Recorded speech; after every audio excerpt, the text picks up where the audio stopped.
Yo, so we back in here for another edition of F-ya-Motha, and y'all know I'm not the one to celebrate nobody's death. I don't take personal pleasure in people dying. I've never been like that, even when I was young. So it's not an old nigga thing. It's just except if he racist. Now, a lot of this is gonna be probably this is probably gonna be controversial.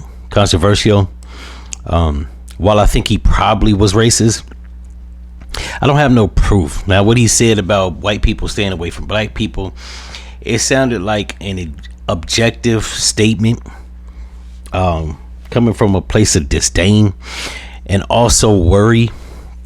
Like, I listened to it. I didn't just listen to sound bites, and it looked like he was trying to advise white people, but the way he generalized black people, it just sounded fucked up. So I don't know if the man was racist. There's a possibility he was, and in America, can't never really be too sure. Yeah,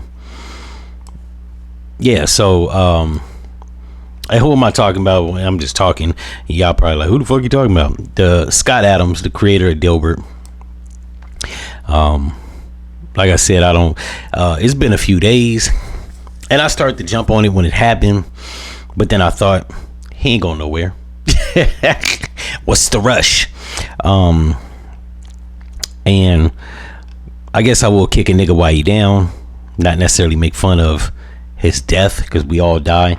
He was almost 70, and like I've stated plenty of times, when you are close to 70 or past 70, you're on borrowed time. Now, he wasn't on borrowed time, but he had like 2 more minutes on the clock.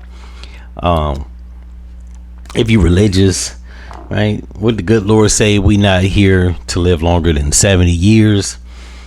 We here for a good time, not a long time. So, like, he was out of here any damn way. That's not to say that I'm happy. Actually, to be real, I kind of don't give a fuck. I'm indifferent. It's one of those situations where, like, it doesn't make me any, like, no, never mind. I could rag on the nigga. Y'all seen the videos before I started talking. It's hilarious, right? The meme videos, people on his ass. I don't have time for that. I'm too busy in my life. 2, I got more important shit to do in my life. And 3, them shits are hilarious. I am not gonna hold you. It's just hilarious. But yeah, I wasn't gonna sit back and I don't make meme videos any fucking way. But yeah, my man kicked the bucket, and where he going, he don't gotta worry about being around black people. So that's the killer shit about when they be saying shit like this and then they kick the bucket or they get smoked. Where you going, you ain't gotta worry about being around black people. Which I don't know why that's a primary concern of theirs any damn way. America's still segregated. Let's not get it fucked up like we all just homogenous, living harmonious around each other. We not. Chicago is one of the most segregated cities in America, next to Philadelphia. Hell, I'd be remiss to say even Atlanta. Now, don't get me wrong, you got a little bit of white people, salt and pepper throughout the city, but for the most part, white people live on the white side of town and black people live on the black side of town. And it's not even necessarily the like good part of town. It's just a different part of town. You see more white people in Buckhead than you see black people living it. There it is, not shopping. I see a bunch of niggas shop there. That's not to say they ain't niggas that live in Buckhead, but overwhelmingly that's where you'll start to see more white. As you enter the city, Midtown, West Side, East Side, and even Decatur, you start seeing a lot of white. You see it, but it ain't a lot of it, right? So yeah, I don't know what the fuck these people be talking about when they be like, oh, we need to stay away from blacks, as if you're already not. Like, that's the shit that be killing me. Motherfuckers be acting like y'all just live amongst us. In any event, if y'all like this episode, I know it was kind of low on the vibes and low vibrational. I ain't got really too much to say about the guy. When I heard like I made a story about him when he said the shit he said about white people staying away from black people. When he announced that he had prostate cancer, I kind of didn't give a fuck.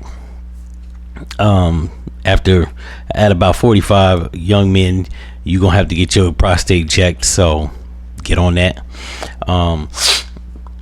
Yeah, I kind of didn't give a shit. I didn't think he was gonna like kill over. They said he was on stage 3 last year. Shit elevated to stage 4 within a year, so that's crazy. But like I said, we here for a good time, not a long time. We all gotta go, and that's how he went out. He chose. I ain't gonna say he chose to go out.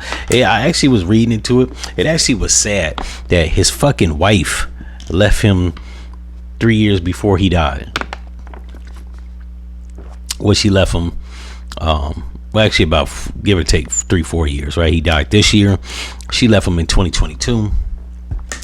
So his life was already. I don't know if he was coming from a MAGA space or he was venting out of frustration. His wife left him for a black man. I don't know these things. All I know is he made his statements after his wife left, and then he announced that he got cancer, and then he kicked the bucket. That's a hard life. In any event, if y'all like this episode, you know what to do, and I'm out. No.